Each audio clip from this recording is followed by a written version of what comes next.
सबसे पहले आप तमाम दर्शकों को मेरा नमस्कार। मैं हूं बिमलेश कुमार और आपने देखना शुरू कर दिया है नंबर वन भारत। अभी मैं जिला अतिथि गृह मधेपुरा में हूं, जिसको कि आप सर्किट हाउस के नाम से जानते हैं। और आज मधेपुरा सदर के आरजेडी के विधायक श्री चंद्रशेखर यादव जी ने प्रेस कॉन्फ्रेंस बुला करके गैस क्राइसिस से लेकर के जो आंधी तूफान और बारिश ने तहलका मचाया है, किसानों के जो रसोइयों पर जो तहलका मचा दिया है, और जो किसानों का जो खाने पीने का अन्न का जो सामान है, मक्का हो गेहूं हो, तमाम चीजों को जो बर्बाद कर दिया गया है, उसको लेकर के मुआवजा अभी तक मुआवजा के बारे में कुछ भी नहीं कहा गया है। इस आपदा के बारे में सरकार के द्वारा कुछ नहीं कहा गया है। उस पे तंज कसा है और उन्होंने कहा है कि ये जो सरकार है ये लोगों को शोषित करने वाली सरकार है। ये सरकार जो है कहीं कुछ देने वाली नहीं है। अगर सरकार कुछ नहीं देती है, मुआवजा नहीं देती है किसानों को, तो फिर हम लोग आंदोलन करने के लिए विवश होंगे। हम लोग रोड पे होंगे आंदोलन करने के लिए।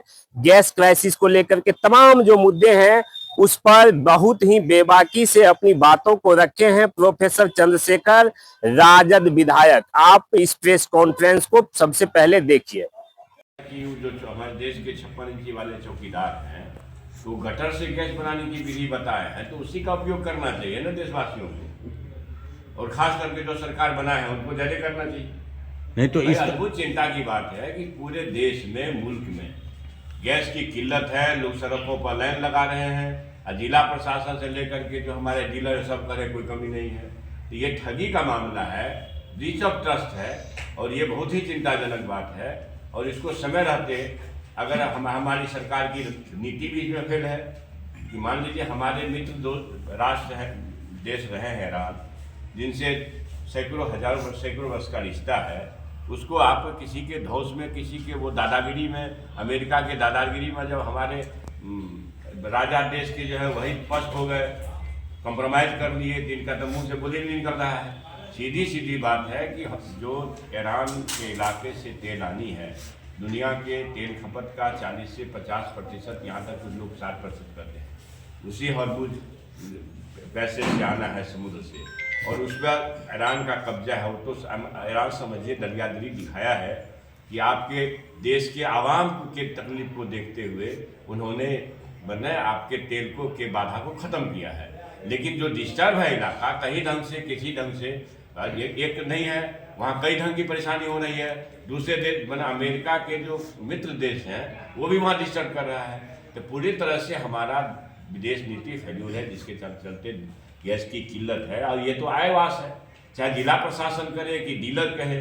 भाई अब जब सड़कों पर लाइनें बिछ रही है, लोग दौड़ रहे हैं गैस सिलेंडर लेकर के, अगर ये ऐसी स्थिति में यह कहना कि भाई कोई कमी नहीं है, तो कमी नहीं तो सड़कों पर लाइन क्यों लेके चल रही है?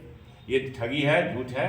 और हमको लगता है कि अगर यह स्थिति रही तो मजबूर होकर के हमारे पार्टी, समाज सब सड़क पर होंगे, कोई उपाय तो है नहीं।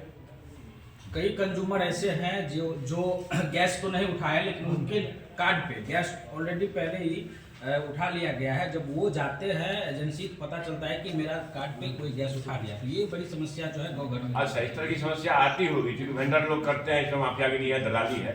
तो ये तो जांच का विषय है। हम लोग कल एक मेमोरेंडम लेके मिलते हैं डीएम साहब से। हम लोग कल तो आज तो नॉन वर्किंग डे है, कल एक मेमोरेंडम लेकर के फसल क्षति के मामले में जो अभी हम लोग प्रेस कॉन्फ्रेंस कर रहे हैं, और ये वेंडर और ये डीलर के बीच में जो माफियागिरी है, इसके लिए हम लोग मिलेंगे कलेक्टर साहब। खास करके फसल क्षति को लेकर और क्या क्या किया, क्योंकि पूरी तरह से बर्बाद हो। एक फसल क्षति नहीं है, आम लीची का बागान आप घूम के देख लीजिए।